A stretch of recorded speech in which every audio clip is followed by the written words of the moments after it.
हरे राम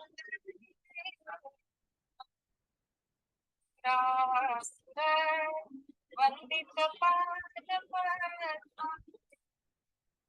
लोके चरा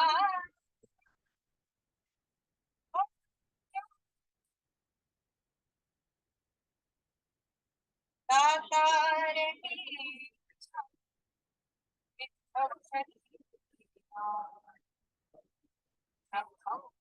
चक्रम दधतकृतघटं चारुतो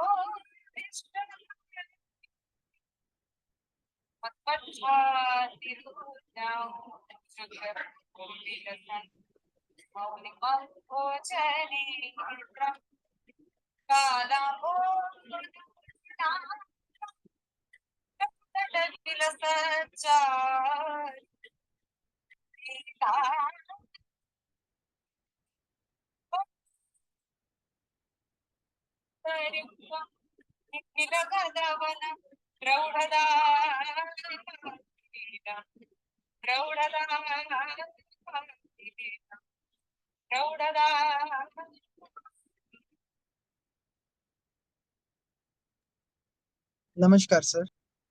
नमस्कार डॉक्टर साहब। जय धन्वंतरी सर। जय धन्वंतरी सर। जय धन्वंतरी डॉक्टर साहब। जय धन्वंतरी।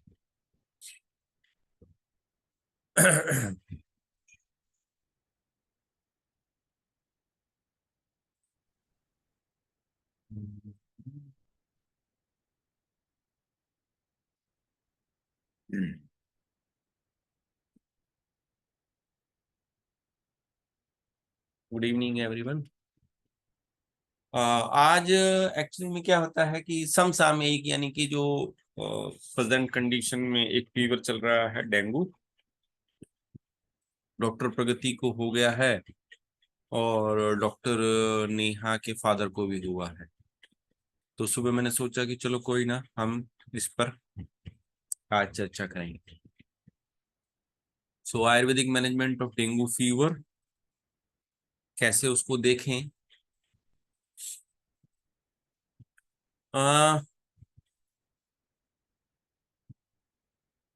आयुर्वेद में इसको दंडक ज्वर कहा जाता है और मॉडर्न में इसको ब्रेकबोन फीवर भी कहते हैं। और अगर आप इसको पढ़ना चाहेंगे दंडक ज्वर को, तो माधव निदान के द्वितीय भाग के परिशिष्ट प्रकरण में विभिन्न प्रकार के ज्वर और अन्य व्याधियों के साथ दंडक ज्वर का वर्णन भी माधव ने किया हुआ है। और इसके बाद सिद्धांत निदान जो गणनाथ सेन जी ने लिखी हुई है, उसमें भी दंडक ज्वर का वर्णन मिलता है।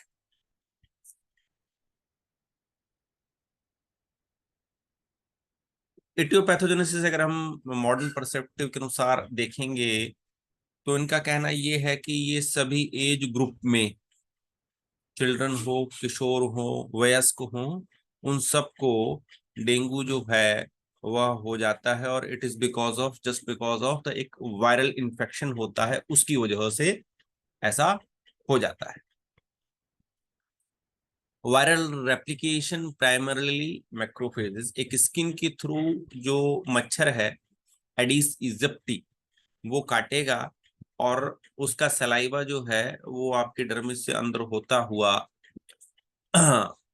आपके रक्षा तंत्र को बाधित करता हुआ, तोड़ता हुआ अंदर चला जाएगा और इंटरेक्शन करेगा। ठीक है, इसको माधव में और में लिखा हुआ है, विशिष्टम शकोद भवो जगति दंडाख्यो ज्वरः सदा स्थि नित्यं नरस परिपीड्यत निर्भरम स्थिति मुनिमतान्य हानि विदधाति नित्योतनो ततो निगदितो ज्वरो मुनिभिर सप्ताह का।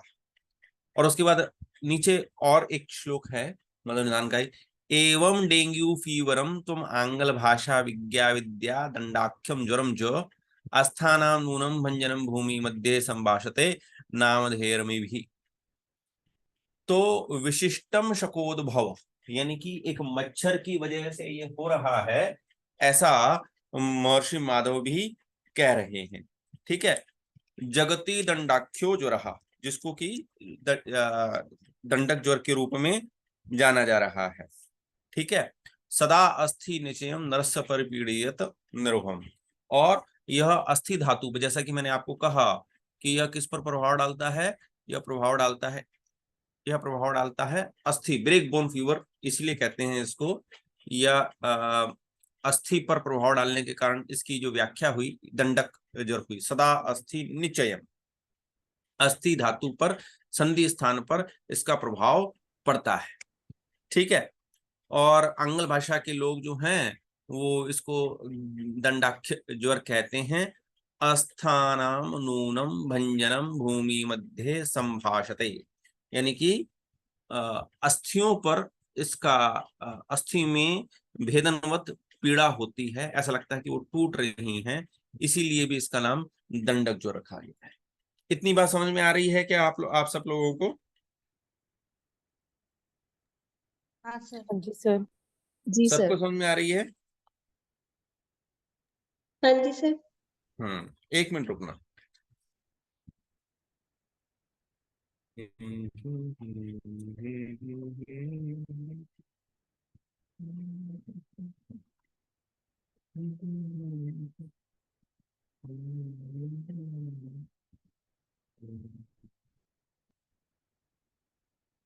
ठीक है।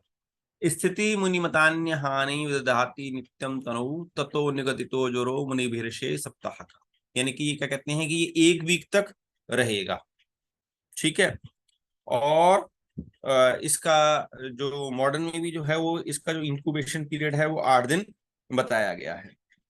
अब इसको आप साप्ताहिक ज्वर भी कह सकते हैं। साप्ताहिक ज्वर यानी कि वीकली फीवर कह सकते हैं आप इसको, दंडक ज्वर कह सकते हैं, अस्थि भंजन ब्रेकबोन फीवर भी कह सकते हैं, और पाश्चात्य चिकित्सक इसको डेंगू फीवर कहते हैं। ठीक है। अब उसके बाद क्या होता है कि जो ट्रांसमिशन ऑफ डेंगू वायरस होता है वो ह्यूमन में जाएगा, अपना काटेगा एडिस इजिप्टी नाम का। ठीक है। और फिर अब एक साइकिल शुरू होती है। तो मैं पहले आपको आयुर्वेदिक व्यू बता रहा हूं। तो ज्वर का पूर्व रूप आ जाता है। अब जब मैं पूर्व रूप की बात करता हूं, इट मींस, क्योंकि आयुर्वेद की खासियत क्या है कि वह जो है वह स्थान संशय के पूर्व जो स्थिति बता रहा है वो भी बता, उसको समझ लेना भी अत्यंत आवश्यक है। तो पूर्व रूप क्या है कि स्थान संशय के पहले की अवस्था है, यानी कि प्रसर अवस्था तक की जो कंडीशन है। स्थान संशय के पूर्व की अवस्था जो है, स्थान संशय से पूर्व की अवस्था जो है वह व्याधि के निकलने से पूर्व। यदा मानवस्य अंग मध्ये अंगमर्द क्लमः च अरुचि दृश्यते रेव योगात् अत क्लुषे अत उत्क्लेश साधो दंडाख्य ज्वरस्य अग्ररूपम जनैर वदितव्यम। यदा मानवस्य अंग मध्ये अंगमर्द, एक लक्षण आ रहा है अंगमर्द, यानी कि पूरी बॉडी में पेन होगा, क्लम बिना श्रम के थकावट होगी, अरुचि और अवसाद। अब इन 4 लक्षणों को हमें देखना है। दंडक ज्वर पूर्व रूपम 4 लक्षण आ रहे हैं। एक तो बॉडी पेन हो रहा है, स्लगिनेस या क्लमजीनेस आ रहा है, भूख नहीं लग रही है, और अवसाद का लक्षण, यानी कि दंडक ज्वर में जो अवसाद है उसको भी समझ लेना है कि ये साइकोसोमेटिक पार्ट को दिखा रही है, इस बात पर भी हमको ध्यान देना है। और पूर्व रूप की अवस्था में जब आपके पास रोगी को अंगमर्द हो रहा है, क्लम हो रहा है और अरुचि हो रही है, हम इन लक्षणों को देखते हैं, तब हमें यह मालूम पड़ता है कि यह रस धातु दुष्टि के लक्षण दिखा रहा है। ठीक है ना। अशुद्धा च अरुचि च आस्य वैरस्यम अरसक्यता हल्लासो गौरवम तंद्र स अंगमर्दो ज्वरात्मा। तो जो लक्षण दिखाई दे रहे हैं अंगमर्द, क्लम और अरुचि और अवसाद, यह एक्चुअली में रस धातु दुष्टि के लक्षण दिखाई दे रहे हैं। और जब दंडक ज्वर के पूर्व रूप इस अवस्था में आए तो रोगी को आप तुरंत जो है वह लंघन पर रख देंगे। इतनी बात समझा पा रहा हूं मैं आपको? हाँ जी सर। ठीक। अब जो इनिशियल फेज आता है, जिसको कि मैंने पूर्व रूप में रखा था, आपको दिखाई दे रहा था, fever, sudden onset of high fever often reaching to 104 degree Fahrenheit. Number 2, headache, intense headache that is generally described as splitting or debilitating, and chills, episodes of chills and general feeling of cold despite the high fever। तो एक बात ये समझ लेनी है कि ये जो फीवर है वो बहुत तेजी से उत्पन्न होता है, और फीवर तेजी से उत्पन्न होगा और ये एकदम हाई ग्रेड फीवर चला जाएगा 104 तक, यूजुअली 102, 103, 104 इसी तरह का। जो पहले दिन इसका रहेगा वो हाई ग्रेड फीवर रहेगा, सीवियर पेन होगा। उसका रीजन क्या है कि जैसे ही एडेस इजिप्टी काटता है तो आपको क्या ध्यान में रखना है कि हम इसको क्या कह रहे हैं, अस्थि भंजनक फीवर कह रहे हैं, ब्रेक बोन फीवर कह रहे हैं, हम इसको दंडक ज्वर कह रहे हैं। तो उसमें होता क्या है कि जैसे ही वो मच्छर काटेगा वो क्या करता है, वो सिराओं में उसका सलाइवा जाके वात दुष्टि को करता है, इसलिए वेदना जो है वह इसका कार्डिनल साइन है दंडक ज्वर का। तो सिरागत वात दुष्टि जो है वह आप डेंगू को लेकर चलेंगे, ठीक है ना। तो इनिशियल फेज में क्या हो रहा है कि फीवर जो है वो हाई चला गया, आपको शिराशूल हो रहा है, चिल्स आ रहा है, episodes of chills and general feeling of cold despite the high fever. मतलब संताप जो है वो अपने चरम पर है और उसके पश्चात भी आपको चिल्स आ रहे हैं, यानी कि यह जो बता रहा ये कि ये दोनों अवस्थाएं आपको अच्छी तरह से समझ लेनी। अब हम ये देखें कि 3 स्टेजेस आएंगी डेंगू फीवर की। एक क्लासिकल डेंगू फीवर होगा जो सिंपल होता है, दूसरा डीएचएफ होता है that is dengue haemorrhagic fever, और तीसरा होता है डेंगू शॉक सिंड्रोम। अब हम इन तीनों को समझेंगे कि संचयम च प्रकोपम च प्रसरम स्थान संशयम व्यक्ति भेदम च यो वेत्ति रोगाणाम स भवेद विषम। तो पहली अवस्था में क्या हो रहा है, डेंगू हेमोरेजिक फीवर कब कन्वर्ट हो जाएगा और डेंगू यानी कि उपद्रव अवस्था में हम कब चले जाएंगे, कैसे चले जाएंगे, इसको हम मॉडर्न और आयुर्वेद दोनों से समझने का प्रयास करेंगे। अब उसके पश्चात जो मिडिल फेज आती है 1 to 3 में क्या क्या था, फीवर था, हेडेक था और चिल्स था, ठीक है। क्या क्या था Vitkar? Fever, headache, chills. Headache, chills. ठीक है। Fever, headache, chills. Badwal ji क्या क्या था? ये सर फीवर था, हेडेक था और चिल्स था सर। ठीक है। तो पहले दिन, अब इसका मतलब ये है कि देखिए सिंपल सी बात है, ये हम इसलिए नहीं बता रहे हैं कि भाई हमको या हम ये रट के बैठ गए। सवाल ये है कि फीवर, हेडेक एंड चिल्स यानी कि पहले 3 दिन में हमारा प्रोटोकॉल क्या होना चाहिए, 4 से 6 में हमारा प्रोटोकॉल क्या होना चाहिए, और 7वें और 8वें दिन जो है हमारा प्रोटोकॉल क्या होना चाहिए। ये बात समझ रहे हैं आप? हाँ जी सर। जी। ठीक है ना। जी। ये अलग अलग प्रोटोकॉल के हिसाब से जा रहे हैं। क्यों जा रहे हैं कि जैसे जैसे व्याधि पैथोजेनेसिस चल रही है, according to we approach the disease.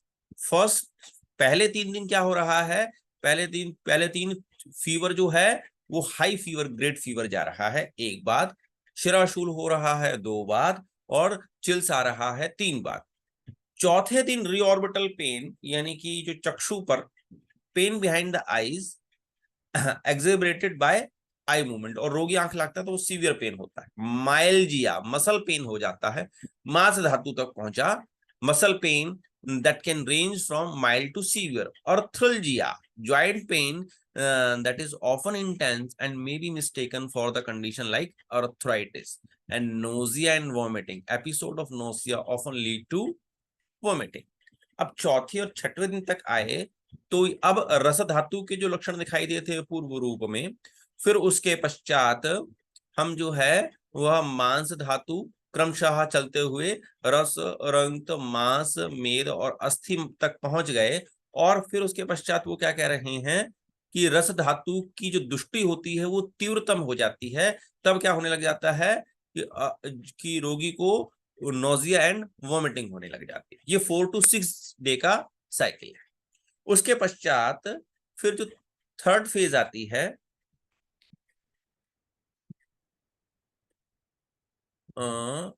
हाँ, फर्स्ट फेज में क्या था? Fever, headache, chills.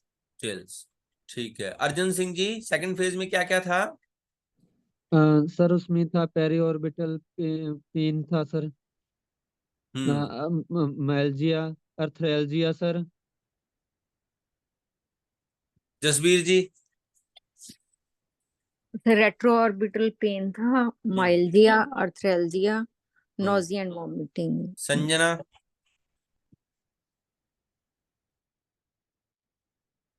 Ji sir, retroorbital pain, myalgia, mild to severe होता है, अर्थ्रैल्जिया जिसमें हमें अर्थराइटिस जैसा लगता है, और रस तुष्टि के कारण नोजिया वोमिटिंग जैसे सिम्टम आते हैं। नन्नू? सेकंड फेज में रेट्रोऑर्बिटल पेन था, फर्स्ट माइल्जिया फेज था। में क्या होता है बेटा? फर्स्ट में फीवर, हेडेक और चिल्स, हम्म, और सेकंड में रेट्रोऑर्बिटल पेन, माइल्जिया, अर्थ्रैल्जिया और नोजिया और वॉमिटिंग। ठीक है। तो एक बार इसको देखेंगे हम कि यहाँ पर जब दंडक ज्वर के पूर्व रूप के बाद रूप आ रहे हैं, अस्थानाम संदिशु गोरा दंडा हनन जसमा पिड़ा शुप्र उदयक्षाली लयक्षाली समस्त तनुगो अपि विसर्पः संचारे संदिशूलम शोथयुतम लक्षयते यत्र ज्वरे मध्ये अपि चकास्याः कंठे पीड़ा प्रतिश्यायः पुनरावर्तनशीलो मुच अंत्य अष्टाहतो ज्वरो यत्र संधि रुजः चिरकालम संति वदन्ति च जंडक ज्वरतम प्रायो जनपद जन्मा कफ मारुत कोपजात निष्वर्षमा बालानाम अथ जरताम जाता दारुण उदीरतो वेद।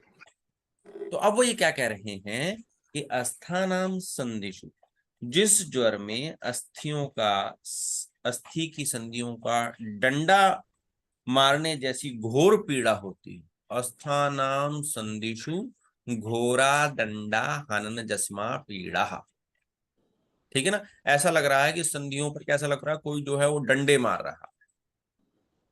क्षिप्र उदय लय क्षाली, क्षिप्र यानी कि पहले दिन फीवर एकदम तेज आएगा, नंबर 2 पर अगले दिन जो है वो फीवर खत्म हो जाएगा। क्षिप्र उदय लय, और फिर अगले दिन फीवर खत्म। लयक्षाली समस्त तनुगो अपि विसर्पः। अब यहां पर मैं आपको एक बात समझाना चाहूंगा, वो समझ लेना। क्षिप्र, अब इसका जो पैटर्न होता है वो क्या होता है कि 2 दिन फीवर जो है वो ग्रेटर रहेगा, फिर थर्ड दिन जो है वो चला जाएगा, फोर्थ दिन आ जाएगा, या पहले दिन जाकर दूसरे दिन रुककर। तो सतत ज्वर, अन्य दुष्क तृतीय को चतुर्थ, यानी कि विषम ज्वर का जो पैटर्न होता है वो इसमें दिखाई देता है अगर आप डेंगू फीवर को देखने जाएंगे तो। क्या ये बात समझा पा रहा हूं मैं आपको? यस हाँ सर। जी सर। सबको समझ में आ रही है? किसी को नहीं समझ में आई तो वो पूछ ले।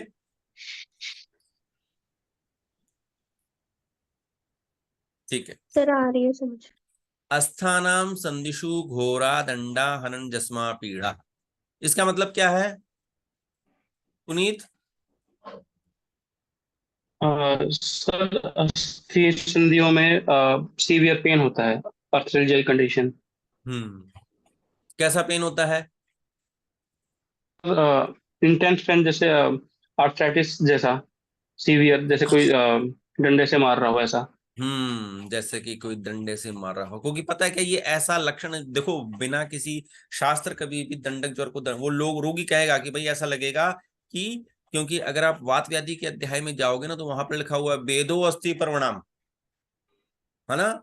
तो जो भेदन जो है वो दंड, अस्थानाम संदिशु घोरा दंडा हनन जस्मा पीड़ा। नंबर 2 की लाइन क्या कहती है? क्षिप्र उदय लयशाली समस्त तनुगो अपि विसर्पः। एक तो विसर्प की भांति। विसर्प कैसा होता है? बहुत तेजी से स्वरूप संपूर्ण शरीर में बढ़ जाएगा, अगले दिन खत्म हो गया या 2 दिन के बाद खत्म होगा, ये पैटर्न ऐसे ही चलेगा। संचारी संधि शूलम शोथयुतम लक्षयते यत्र। और फिर पीड़ा कैसी होगी? संचारी होगी, संचारी विसर्प और शोथ युक्त संधि शूल। अब उसके बाद ये वो कहते हैं कि इस तरह चला। फिर ज्वरे मध्य, अब साप्ताहिक ज्वर है तो तीसरे दिन या चौथे दिन क्या होगा? ज्वरे मध्य अपि च कासः कंठे पीड़ा प्रतिश्यायः। रोगी को कास होगा, कंठ में पीड़ा होगी और प्रतीक्षाय होगा। और फिर पुनरावर्तन क्षीलो, इसकी बार बार आने की जो है बार बार पुनरावर्तित होने की इसका स्वभाव है। मुंचत्य, मुंचत्य माने उतर जाता है। अष्टाहतो जरो यत्र, 8 दिन का इसका इंक्यूबेशन पीरियड बताया। लेकिन फिर उसके बाद उन्होंने एक लाइन और लिखी, संधि रुजहा चिरकालम। अब जो सिरागत वात दुष्टि हुई थी, फीवर तो आपने उतार दिया है ना। अगर आप मॉडर्न ट्रीटमेंट देखेंगे तो केवल पैरासिटामोल दे रखे हैं, मॉनिटर कर रहे हैं और कुछ नहीं कर रहे हैं। लेकिन वहां पर जब हम ऐसा कर रहे हैं तब लोगों को डेंगू तो ठीक हो जाता है, लेकिन लंबे समय तक संधि रुजा जो है वह रहती है। संधि रुजा चिरकालम संति वदंती चलंडक ज्वरतम प्रायो जनपद जन्मः। यूजुअली यह शहरों में, यहाँ पर जहां पर की थोड़ा सा गीलापन रहता है, वहां पर कफ मारुत कोपजात निज वर्षमः। और इसमें यूजुअली जो आपको लक्षण दिखाई देते हैं वह सन्निपातक ज्वर है, जो कफ और वात प्रधान होता है। बालानाम अथ जरता जाता दारुण उदीरतो वैद्य। और बालकों और वृद्धों में प्रायः यह कष्टकारक हो जाता है। जो युवा होते हैं वो तो सहन कर जाते हैं, परंतु बच्चे और बूढ़ों को यह बहुत ज्यादा परेशान करता है। तो ये पूरी लाइनें आपको समझ में आ गई हैं जो मैंने समझा दी हैं आपको। अस्थानाम संदिशु गोरा दंडा अननम तस्मा पड़ा। जी सर। अमन, हाँ जी। डॉक्टर अमन हाँ जी सर। बोलो, पहली लाइन बोलो। सर अस्थानाम संदेशो घोरा दंडा हनन चश्मा पीड़ा। ये लाइन समझ में आ रही है? क्या मतलब है इसका? हाँ जी। हाँ जी सर। क्या लाइन है? ऐसे सर संधियों में ऐसी पेन होती है जैसे किसी ने डंडे से मारा हो। ठीक है। रविंद्र कुमार जी, हाँ जी सर। दूसरी लाइन बोलिए। क्षिप्र उदयशाली समस्त क्षिप्र, देखिए तनु क्षिप्र उदय लय, उदय और लय। क्षिप्र माने बहुत तेज, उदय उत्पन्न होता है, लय खत्म होता है, बहुत तेजी से आएगा और उतर जाएगा। क्षिप्र उदय लयशाली। ठीक है सर। बोलो। समस्त तनु गो अपि विसर्प। हाँ, क्या मतलब इसका? सर इसमें ये बताया गया कि विषम ज्वर जैसा पैटर्न होता है बेसिकली, और विसर्प की भांति सर बार बार आता रहता है, बड़ी बार जल्दी बार। फैलता है एक्चुअली। ठीक है। और कार्डिलाइन साइन का मिलेगा? तीसरा जो है अक्षता, तीसरी लाइन पढ़ो। होतयुक्तम लक्ष्यते यत्र, मतलब इसमें संचारी संधि शूल होता है, मतलब हर जॉइंट्स में पेन संचारी का मतलब क्या है?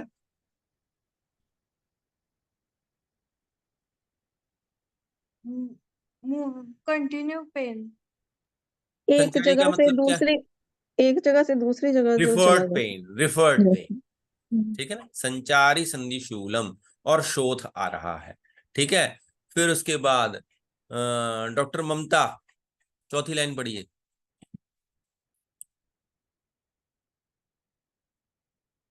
डॉक्टर कुलभूषण, चौथी लाइन पढ़िए।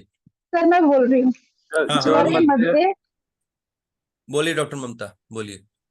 ज्वरे मध्ये अपि च कासः कंठे पीड़ा प्रतिशय। क्या मतलब है सर इसका? इसमें सर इसमें कास और कंठ में, मतलब कास होती है और कंठ में पीड़ा होती है, उसके साथ प्रतिशय भी होता है। सिंपल भाषा में समझें कि खांसी हो जाएगा, जुकाम हो जाएगा और गले में दर्द होगा, है ना। हाँ जी सर।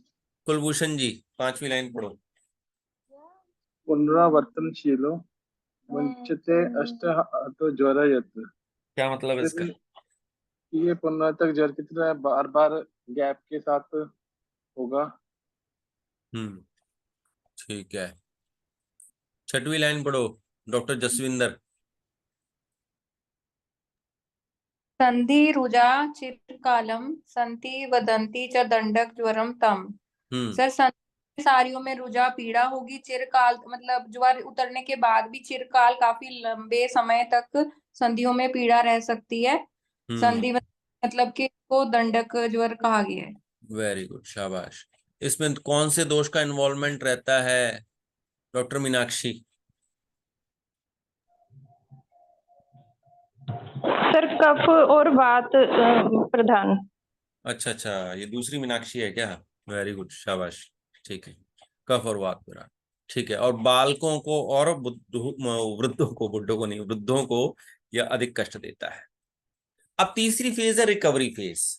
डे 7 ऑनवर्ड्स फटीग आएगा, extreme tiredness and a feeling of exhaustion can last for weeks and skin rashes may appear और spread sometime manifesting as itching and peeling skin। तो 3 होगा। डॉक्टर नितेश मुझे तीनों फटाफट एक बार समराइज कीजिए फटाफट। फर्स्ट फेज में क्या होगा? सर पहले फेज में सर फीवर होगा, हेडेक होगा, चिल होगा।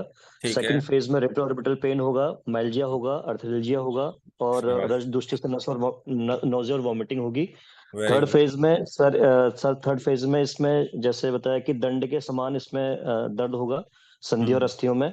उसके बाद सर इसमें पुनर्वर्तन बताया गया है कि पुनर्वर्तन होगा इसमें, और बालकों को और वृद्धों को ज्यादा होगा कंपेरेटिवली, मतलब कि इनको दारुण होगा, युवाओं में ये सही हो जाएगा, मतलब कि साध्य होगा। ठीक। अब उसके बाद क्या होता है कि ये तो क्लासिक की बात की हमने। एक जब क्या होता है कि जब अब अगर आप इस बात को देखेंगे कि निदान स्थान में ज्वर के बाद क्या है, रक्तपित्त दिया हुआ है। जी हाँ जी, है ना? ज्वर के बाद रक्तपित्त Yes, दिया हुआ है। ज्वर में रस धातु की दृष्टि है और रक्तपित्त में रक्त धातु की दृष्टि है, यानी कि रस के बाद रक्त आता है, इसलिए रक्तपित्त। अब संताप, जब हाई ग्रेड फीवर हो गया, आप उसको ट्रीट नहीं कर पाए, तो अत्यधिक पित्त जो है वह रक्त को दुष्ट करके रक्तपित्त को उत्पन्न करता है। इतनी बात समझ में आ रही है आपको? मनीषा? हाँ जी सर। क्या कहा मैंने? सर कि जब जो ज्वर होता है, जब वो अत्यंत बढ़ जाता है, तब जाके रक्त पित्त की उत्पत्ति करता है। हाँ, यानी कि आप 102 103 फीवर को कंट्रोल नहीं कर पाए, तो पित्त इतना बढ़ गया कि संताप, जो पित्त और रक्त एक से बने हुए हैं, तो पित्त ने रक्त को दूषित किया तो रक्त पित्त हो गया। तो ज्वर संताप रक्त पित्तम उदीर्यते, दैट्स वाई ज्वर के बाद ज्वर के बाद कौन सा अध्याय है? रक्त पित्त है। तो डेंगू हीमोरेजिक फीवर, अब ये सेकंड स्टेज में आ गया। DHF usually start off similarly to mild dengue fever but progress into more severe symptoms including hemorrhagic manifestation. Symptoms include gum bleeding, nose bleed and eye bruising. आंख से, मसूड़ों से और नाक से ब्लीड होने लगता है। Gastrointestinal bleeding, blood in vomit और स्टूल। थ्रोम्बोसाइटोपिनिया, अब यहां पर जो प्लेटलेट काउंट कम हो जाता है, a low platelet count often leads to clotting issue that causes the thrombocytopenia. Fourth is hemoconcentration, an increase in hematocrit indicating fluid leakage from blood vessel. तो रक्तपित्त की संप्राप्ति में इन्होंने क्या कहा कि भाई आपको ऊर्ध्वगत रक्तपित्त भी हो सकता है, आपको अधोगत रक्तपित्त भी हो सकता है, नासागत रक्तपित्त हो सकता है, मुखगत रक्तपित्त हो सकता है, चक्षुगत रक्तपित्त हो सकता है, और त्रिकगत रक्तपीड़ित यानी कि थ्रोम्बोसाइटोपिनिया और हीमो कंसंट्रेशन भी हो सकता है। That is the condition of DHH. क्या ये बात समझ में आ रही है सबको? जी सर। जी सर। सर एक चीज पूछनी थी जो हाँ पूछो। सर जैसे हाई ग्रेड फीवर है, उसको मतलब हम जैसे एंटीपायरेटिक्स दे रहे हैं, तो उससे भी अगर ये नहीं हो रहा, तब ये रक्तपित्त की कंडीशन में जाएगा ना? ऐसा तो नहीं है कि मतलब वो उस टाइम पे जैसे एलोपैथी में डोलो दे देते हैं, भी वो सबसाइड कर गया। देखो डॉक्टर साहब, उसमें क्या होता है, मैं क्या बता रहा हूं कि पैरासीटामोल से तो 102 103 फीवर वापस जाएगा नहीं, आप ये बात मान के चलिए। वो देते हैं पैरासीटामोल, ठीक है ना। हाँ जी, हाँ हाई जी, ग्रेड हाँ फीवर जी। जो है उसके लिए तो आपको तुरंत जो है वो व्यवस्था करनी पड़ती है।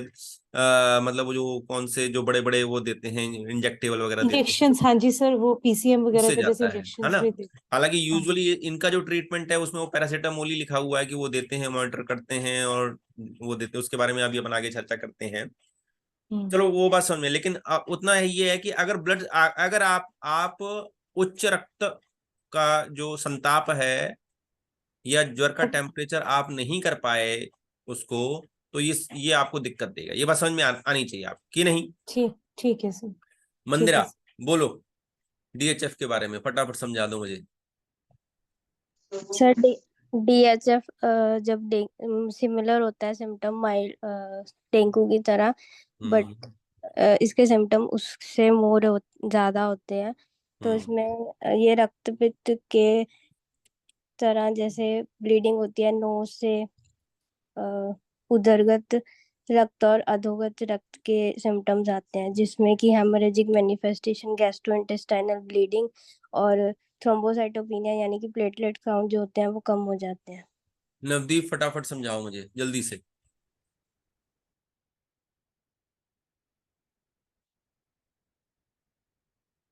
नवदीप। रोली।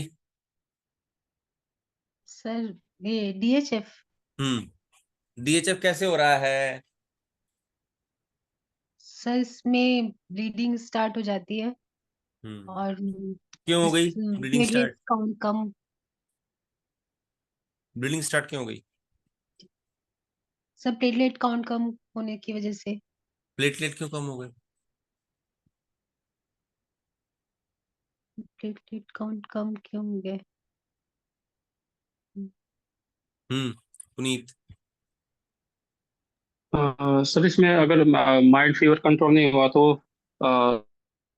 ज्वर, संताप, रक्त पित्त वीर्यता से पित्त बढ़ने से रक्त की द्रव धातु द्रव गुण बढ़ता है और उससे रक्त पित्त की उत्पत्ति होनी शुरू हो जाती है।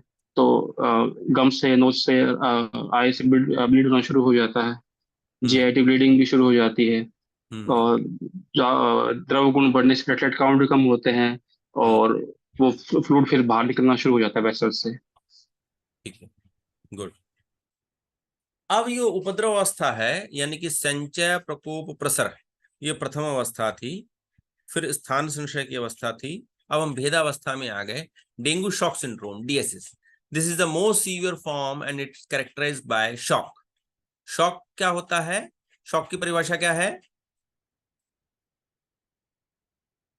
What is the definition of shock? Shock is the condition where the circulation fails to meet their nutrition needs, at the same time fails to remove the waste metabolic product. आप शॉक हो गए। Shock माने अब आपसे कुछ नहीं हो रहा, ना तो लांगा जा रहा है ना तो टापा जा रहा है। तो this is the most severe form in correct shock में। Rapid and severe drop in blood pressure leading to organ failure if not treated promptly. Cold and clammy skin often accompanied by weak pulse, मंद नाड़ी जो है वो दिखाई देगी। Altered mental state, confusion, irritability and sometime loss of consciousness. अब जो अवसाद की स्थिति थी जो मैंने बताया था, इसके साथ जुड़ी हुई थी। तो दंडक ज्वर में अगर आप साथ में कोई, अगर आपको लगता है कि रोगी अवसाद में जा रहा है तो मेद चलाते हैं, तो उसका रिकवरी में आपको व्याधि संप्राप्ति विघटन में स्थान दिखाई देगा। ठीक है, तो अब हम थर्ड में आ गए, यानी कि हमने क्लासिकल देखा, फिर हमने हीमोरेजिक यानी कि रक्तपित्त का देखा, और फिर हम कहाँ चले गए? ऑर्गन फेल्यूर पर चले गए। ये तीनों बातें समझ में आ गई आपको? तीनों कंडीशन? जी सर। जी सर। ठीक जी है, सर। विटकर समझला तुम्ही? हो सर काल हम्म। समझ। अदर एटिपिकल सिम्टम्स क्या होते हैं कि एक तो सोर थ्रोट होता है। In some cases patient have a sore throat and may even experience difficulty in swelling. रोगी को ना निगलने में कठिनाई होती है। Abdominal pain, intense abdominal cramps और pain may also be present. Diarrhoea, although less common, some people may experience diarrhea। यानी कि अब उसका रीजन ये है क्योंकि हम इन पर इसलिए बातें करते हैं कि मान लीजिए कि किसी को व्यक्ति को डायरिया हो गया, तो यूजुअली त्रिभुवन कीर्ति रस की जगह मैं आनंद भैरव रस का प्रयोग करूंगा, क्योंकि आनंद भैरव रस जो है वो ज्वरातिसार है। एब्डोमिनल पेन में अगर हो रहा है तो मैं शंख भस्म जो है वो साथ में ऐड करूंगा, और सोर थ्रोट हो रहा है तो मैं मधुयष्टि की संकल्पना साथ में करूंगा। इस प्रकार की चीजों को देखना अत्यंत आवश्यक है। क्या ये बात समझ में आ रही है आप सबको? हाँ जी हाँ सर। जी, हाँ जी। ठीक है, यहां तक मैं क्लियर हूं? सबको क्लियर है?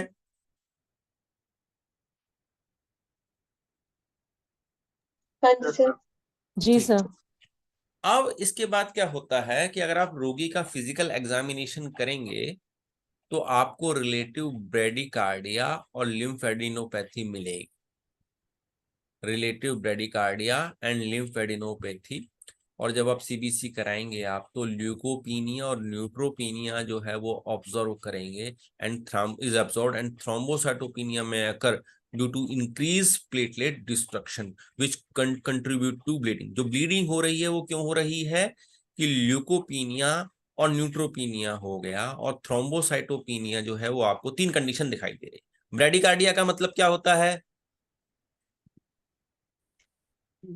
अक्षता? हाँ, बोलो बोलो बोलो, कोई भी बोलो। पल्स रेट कम नाड़ी क्षीण हो जाएगी। ठीक है। लिम्फेडेनोपैथी का मतलब क्या होता है वंदिरा? नहीं पता सर। कोई बात नहीं। Jasbir ji? Inflammation of lymph nodes. Inflammation of lymph. Doctor Kamal? Lymph nodes बढ़ जाती हैं। लिम्फ नोड बढ़ जाती हैं। और बताओ क्या क्लिनिकल सिग्निफिकेंस आएगा? जब भी इन्फेक्शन होती है तब ये लिम्फ नोड्स इंक्रीज हो जाती हैं, क्योंकि फैगोसाइट निकलते हैं ना इससे, वो खत्म करने के लिए और कोई? Macrophages.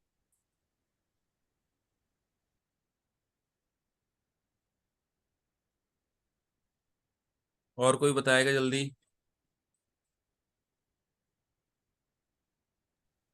Swelling of lymph node sir.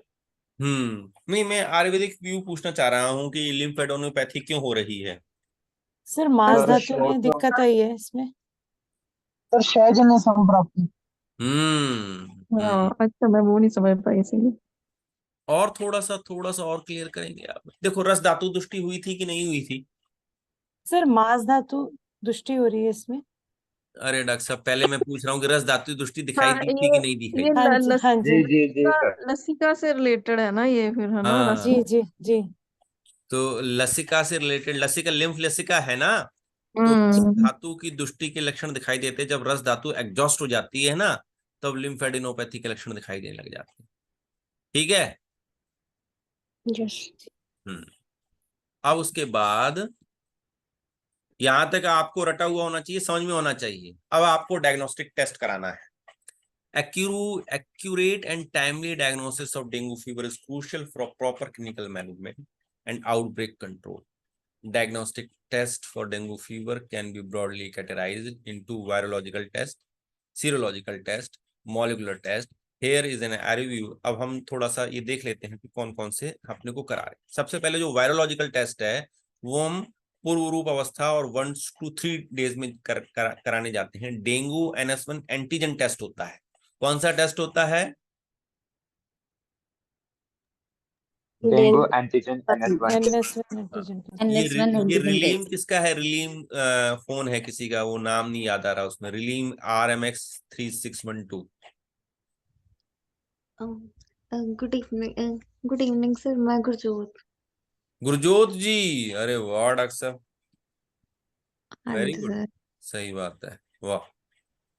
हाँ, डेंगू NS1 एंटीजन टेस्ट कराएंगे हम। ये इम्यूनो असेसमेंट टाइप में के अंतर्गत आता है। फर्स्ट 1 to 5 डेज के अंतर्गत करा लीजिए। High sensitivity in early stage disease. ये क्या करेगा, ये एक्चुअली में क्या होता है कि डेंगू के 4 सीरोटाइप्स होते हैं, परंतु ये आपको केवल वायरोलॉजिकल कंफर्मेशन दे देगा कि भाई ये आपको डेंगू हो गया है। वायरल का जो डिटेक्शन है वो बता देगा। टेस्ट कौन सा कराना है आपने? टेस्ट कौन सा कराना डेंगू है? एंटीजन NS1 ग्रोवर साहब, कौन सा टेस्ट कराना है तुसी? Dengue NS1 antigen test. ठीक है जी। अब उसके बाद फिर सीरोलॉजिकल टेस्ट पर, वायरोलॉजिकल टेस्ट के बाद सीरोलॉजिकल टेस्ट, IgM ELISA कराएंगे आप, enzyme linked immunosorbent assay, immuno, ये भी इम्यूनो असेसमेंट में आता है। इफेक्टिव आफ्टर 5, पहले 5 डेज आपको कौन सा टेस्ट कराना है अक्षता? NS1 antigen. हाँ, 5वें दिन के बाद हम क्या करेंगे कि सीरोलॉजिकल टेस्ट पे जाएंगे, IgM ELISA करा लेंगे 5 दिन के बाद से, और peak to 10 to 14 days. Advantage क्या है कि relatively easy to perform and interpret. क्या लिमिटेशंस हैं? Cross reactivity with other. अब आपको वायरस का तो ये बता देगा, लेकिन ये जीका है कि इजिप्ट है कि येलो फीवर है, उसके बारे में नहीं बता पाएगा, पर फिर भी ये आपको एक आइडिया दे देता है कि भाई ये इस प्रकार का वायरस, वो वायरल लोड जो है वो आपके पास है। Serological test IgM ELISA, IgG ELISA एक टेस्ट और है, ये सेकंड वीक में कराते हैं, और ये जो है वो लंबे समय तक, जो चिरकालम चला जाता है, तब हम IgG ELISA कराते हैं। पास्ट इन्फेक्शन जो हुए होते हैं इनके बारे में भी हमको इंगित कर देता है। सीरोलॉजिकल कौन कौन से टेस्ट बता दिए मैंने? 3 आपको, वायरोलॉजिकल और सीरोलॉजिकल में कौन कौन से बताए, और वायरोलॉजिकल में कौन से बताए?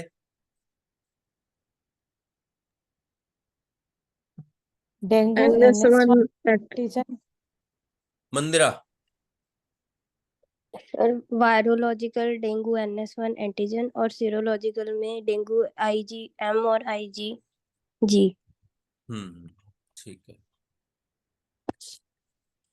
फिर उसके बाद एक HI टेस्ट होता है, haemagglutinin inhibition test, effective after several days of infection. ठीक है ना?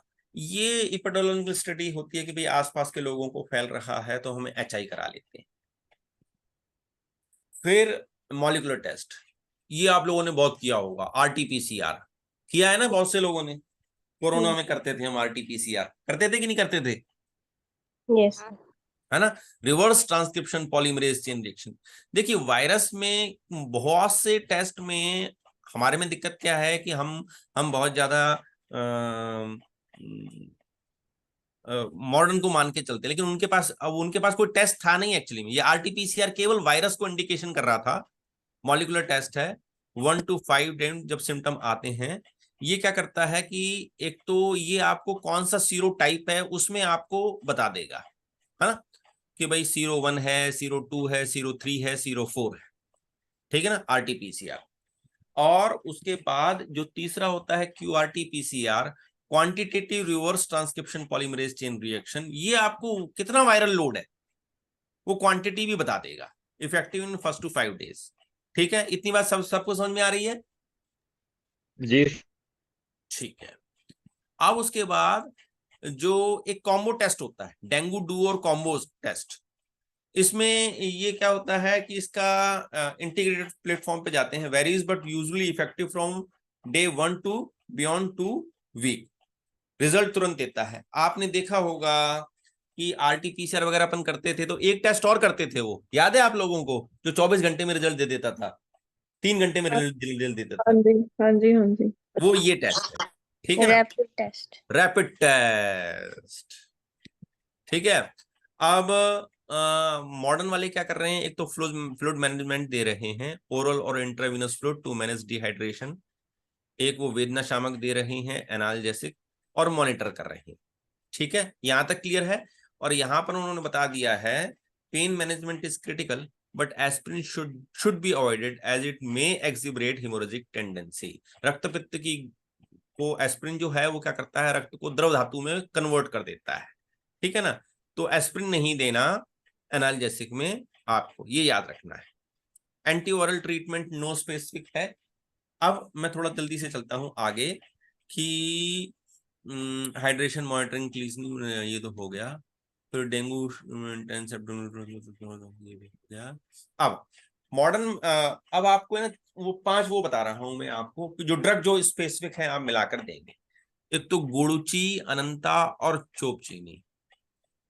जो गुड़ची जो है वह यूजुअली लोगों को इतना, अगर आप उसको ध्यान से देखेंगे, बार बार पढ़ेंगे गुड़ची को, तो 157 जो गुड़ची है उसमें क्या उस गुड़ची का क्रम दे रखा है, कोई बताएगा मुझे?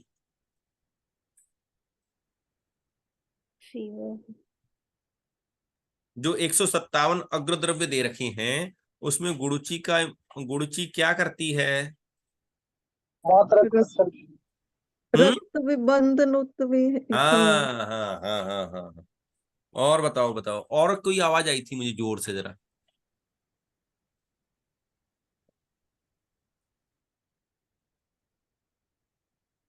नहीं आई है ना? सर ये सभी तरह के ज्वरों को ठीक करता है। Pain as a pain reliever भी वर्क करता है। भाई मैं ये इतना नहीं पूछ, मैं 157 द्रव्यों में मैं पूछ रहा हूँ गुड़ची का प्रधान क्या क्रम लिखा हुआ है, कोई मुझे बता दे। सर संग्राहक और संग्राहक, हाँ हाँ। और सर दीपन भी था उसमें, दीपन संग्राहक। और शोणित विबंध सर वात्श्लेषण प्रशमनानाम। हाँ जी वो तो मैंने बताया, रक्त विबंधन। हाँ हाँ डॉक्टर साहब, मैंने मना कब किया? मुझे एक एक बार नॉलेज फिर से देखिएगा। देखिए गुड़ची जो है ना, मैंने आपको बताया था कि जब वायरल लोड हो जाए, जब रक्त भार शामित हो जाए, तो जो शोणित है उसकी जो ब्लड विस्कोसिटी है उसको कम करने में गुड़ची का बहुत अच्छा काम है। तो गुड़ची अनंता जो है वो सारिवा कहते हैं, या पित्त क्षामक अच्छा है। कोई भी ज्वर हो उसमें पित्त प्रधानिक दोष होता है। ये सन्निपातिक ज्वर है, इसमें वात का प्रधान अनुबंध में है, लेकिन चिकित्सा एक्चुअली में किस दोष की है? तो ज्वर की जो प्रत्यनिकता है, दोष प्रत्यनिकता है, वो पित्त का क्षमन करना है हमको। तीसरा चोप चीनी को यदि आप देखोगे ना, तो ये हम रूमेटॉइड अर्थराइटिस में जहां पर मांस और मेद में इंफेक्शन के कारण यदि दर्द हो रहा है, अर्थराइटिस या एमिल्जिया हो रहा है, तो हम चोप चीनी का यूज कर सकते हैं। तो गुड़ची अनंत और चोप चीनी का कषाय यूज कर सकते हैं आप। गुड़ची, शुंठी, नागरमोथा और धमासा, गुड़ची, शुंठी, नागरमोथा और हल्दी और धमासा, गुड़ची, शुंठी, चिरायता, पहाड़ मूल और अरंड मूल का कषाय, शुंठी, गुड़ची और अरंड मूल, इन 5 में से किसी एक कषाय को अकॉर्डिंग टू द कंडीशन आप उसको चूज करेंगे। ठीक है ना? अगर आपको लगता है कि रोगी जो है वह वेदना को ज्यादा बता रहा है, तो आपको चोप चीनी वाला जो पहला जो है वो यूज करना है। अगर आपको लगता है कि गैस्ट्रोइंटेस्टाइनल सिम्टम आम दुष्टि या रसदुष्टि के लक्षण ज्यादा दिखाई दे रहे हैं, तो गुड़ची, शुंठी, नागरमोथा और धमासा का प्रयोग करना है। आपको लगता है कि रोगी को अब कॉम्प्लिकेशन बढ़ रहा है और ब्लीडिंग हो सकती है, तो हल्दी यूज कर लेना। वातिक लक्षण आपको बहुत ज्यादा बढ़ते हुए दिखाई दे रहे हों, तो अरंडमूल, चिरायता और शुंठी का प्रयोग कर लेना। और यदि आपको ऐसा लगता है कि आमज लक्षण की वजह से वात जो है वह ऑब्स्ट्रक्ट हो रही है, तो शुंठी, गुड़ची और अरंडमूल का कषाय प्रयोग करना, ये अनुपान के रूप में यूज करेंगे आप। और अगर हीमोरेजिक कंडीशन हो गई तो वासा, रक्तचंदन और यष्टि मधु का प्रयोग जो है वो शुगर कैंडी यानी मिश्री के साथ आप इसका प्रयोग करेंगे जब आपको डीएचएफ हो जाए। ठीक है? जनरल एडवोकेसी टू पेशेंट क्या क्या करना है? The patient may be advise the following general instruction. Light food देना है, take light, nutritive, warm, easily digestible food, proper rest, sleep, maintain personal and environmental hygiene, avoid chilled food and drinks, strenuous exertion and stressful condition, क्योंकि अवसाद की condition में इसमें दिखाई देती है। have cold milk with sugar candy, consume 2 gram shunthi dry ginger powder twice daily with infusion, धीरे धीरे करके आपको सिप सिप करके पीना है उसको। prepared by adding 5 gram of गुड़ची, 1 चम्मच गुड़ची गिलोय पाउडर लेंगे और उसको 100 ml पानी में लेकर बॉइल्ड करेंगे। और अगर बच्चों को देना है, dose of children between 6 to 12 years of age will be half, यानी कि आप उसकी डोज को आधा कर देंगे। And for children below 6 years will be 1/4, और अगर जो 6 साल से नीचे का बच्चा है उसको 1/4 जो है इसकी मात्रा कर देंगे। 1 teaspoon of honey can be added to the infusion. 1 liter of, next यहाँ पे क्या कर सकते हैं कि 1 liter of water, 1 लीटर पानी लीजिए और उसमें 10 से 15 तुलसी की पत्ती डाल दीजिए और 10 से 15 ग्राम धनिया डाल दीजिए। 10 मिनट तक उसको उबाल दीजिए, फिर ठंडा कर दीजिए और इसको हर 3 से 4 घंटे में धीरे धीरे करके कंज्यूम कीजिए। ठीक है, ये जनरल इंस्ट्रक्शंस दे रहा हूं मैं, आप बता रहा हूं आपको। फिर नेट का प्रयोग कीजिए, मॉस्किटो नेट का प्रयोग कीजिए। फुल स्लीव शर्ट पहनिए, पैंट पहनिए, शू पहनिए और सॉक्स पहनिए। मॉस्किटो रिपेलेंट्स का प्रयोग कीजिए। Patient should be kept inside mosquito net. Do not keep open water and clean water logging. अब इसके बाद गोक्षरादि गुग्गुल 125 mg और अनंता यानी कि सारीवा 500 mg। इसमें ना साथ में त्रिभुवन कीर्ति रस या लक्ष्मी नारायण रस की 125 mg की एक ड्रग लेंगे। इसको दिन में 3 बार देंगे। पहले 3 दिन में आप पहले 3 दिन में गोक्षरादि गुग्गुल 125 mg, सारीवा 500 mg और त्रिभुवन कीर्ति रस 125 mg दशमूल या रासना सप्तक कषाय के साथ। इतनी बात समझ में आ रही है आप सबको? जी सर। पहले में क्या देना है आपने? गोक्षरादि गुग्गुल, सारीवा और त्रिभुवन कीर्ति रस दशमूल कषाय के साथ, यदि शोथ लक्षण के दिखाई दे रहे हैं, और यदि शूल के लक्षण ज्यादा दिखाई दे रहे हैं तो रासना सप्तक कषाय। फिर उसके बाद दूसरा ये होता है कि रोगी ये कहे आपको कि सर सुबह उठ के ना एकदम हाथ पांव से जकड़ जा रहे हैं, त्रिभुवन कीर्ति रस 1 गुंजा, तुलसी रस 3 माशा, भृंगराज रस 3 माशा, ये हर 4 घंटे से दे देना। 2 दिन में ये जो जकड़ाहट है वो तुरंत चली जाएगी। तीव्र स्फुटन पीड़ा हो रही हो, सीवियर पेन हो रहा हो पेशेंट को, तो महावात विध्वंस रस 125 mg, भृंगराज रस 3 ग्राम और मधु के साथ मिलाकर, मधु भी जो है वो करीबन आधा चम्मच लेना और मिलाकर हर 4 घंटे से पेशेंट को देना, बार बार चटाना। रोगी को 102 से 104 फीवर हो रहा हो तो लक्ष्मी नारायण रस 1 से 4 गुंजा। यूजुअली आप पहली डोज जो है वो 4 गुंजा की देना। 4 गुंजा जो हो जाएगी वो कितनी हो जाएगी? करीबन 125, 250, 500 mg करीबन हो जाएगी 4 गुंजा। और तुलसी रस और निर्गुंडी रस। अब निर्गुंडी का प्रयोग क्यों किया गया है यहाँ पर यूज रखना कि चिरकालम जहां पर हमने कहा था कि संधि वेदना होती है, तो उस संधि वेदना के लिए हमने निर्गुंडी का प्रयोग किया है। लक्ष्मी नारायण रस 500 mg, तुलसी रस, निर्गुंडी रस और मधु, इन सब का जो है वो हर 4 घंटे से आपने पेशेंट को देना है। डिहाइड्रेशन हो जाए पेशेंट को तो षडंग पानी, धान्यक हिम, कार्डेमोम क्लोव का वाटर, ग्रीन कोकोनट वाटर, ये आपको तय कर लेना है कि पेशेंट की प्रकृति के हिसाब से कौन सा आपको ज्यादा यूज करेगा। यूजुअली लोग ग्रीन कोकोनट वाटर तो थोड़ा सा आसान पड़ता है वो देते हैं, ठीक है ना। और इनमें से कोई भी एक लिक्विड प्रिपरेशन आप दे दीजिए। फिर उसके बाद एक तो फेनुग्रीक सीड्स दे सकते हैं आप, गुआवा अमरूद दे सकते हैं, पपीते की पत्ती दे सकते हैं, गिलोय के बारे में और ड्राई जिंजर और गिलोय के बारे में और कार्डेमोम क्लोव के बारे में, इन सब के बारे में मैंने चर्चा आपसे पहले कर ली। इस प्रकार से आपको डेंगू को डील करना है। यहाँ तक क्या मैं सबको समझा पाया? आपको थोड़ा जल्दी चला हूँ लास्ट में, लेकिन आपको मैनेजमेंट तो समझ में आया कि नहीं आया? किसी को ना आया हो तो मुझसे पूछ ले।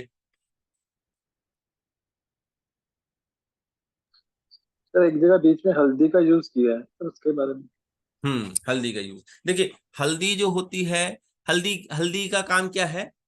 एंटी इंफ्लेमेटरी या एंटी हाँ, कोगुलेंट। Anti inflammatory. जहाँ शोथ की कंडीशन और रक्त प्रसादन का काम करना पड़ेगा वहां पर हम हल्दी का यूज कर लेते हैं। सर एंटी कोगुलेशन तो हाँ जी, एंटी कोगुलेशन भी तो है सर। हाँ जी, हाँ जी। तो इसमें ब्लीडिंग तो होती। देखिए डॉक्टर साहब, वही मैंने कहा ना कि आपको देख लेना है, आपको देख लेना है कि वहां पर वो कंडीशन को इंड्यूस तो नहीं कर रहा है। बाकी हल्दी का यूज मैंने आपको बता दिया कि जहां पर शोथ की कंडीशन और इन्फ्लेमेशन की कंडीशन दिखाई दे रही हो वहां आप हल्दी का यूज कर लें।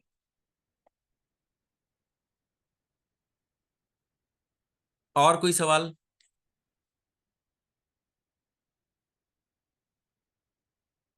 सबको समझ में आ गया है किस तरह से करना है मैनेजमेंट? पूछूं मैं? इसको आप एक बार देख लीजिएगा, पढ़ लीजिएगा, मैं अभी शेयर कर लेता हूं, और फिर अगर कोई सवाल हो कुछ हो तो आप मुझसे पूछ लेना। ठीक है जी? जी सर। जी सर। Okay, thank you very much. Thank you sir.